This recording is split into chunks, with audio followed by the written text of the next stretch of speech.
ลายปีมันก็ล้างมันจะติดใหม่ๆมันเริ่มมันเริ่ม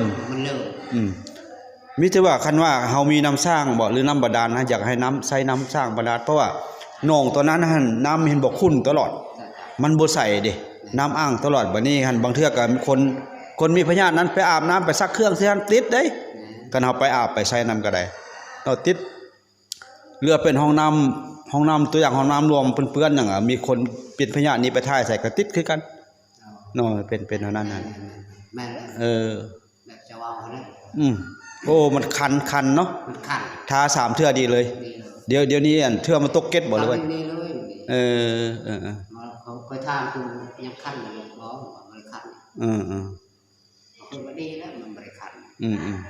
ตอนนั้นเขาเปิดตุ้มนะกลางคืนเขาลักตัวแดงบ่แดงเครื่องนึงบ่เครื่องนึงช่องเบื้องมันแดง2เบื้อง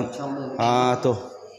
เป็นตัวยานนี่แหละนี่มันยุบแล้วเนาะธรรมดาเนาะธรรมดาตัวยานี่มันปัวได้หลายอย่างคือว่าหั่นแหละทั้งกินทั้งทานั่นนี่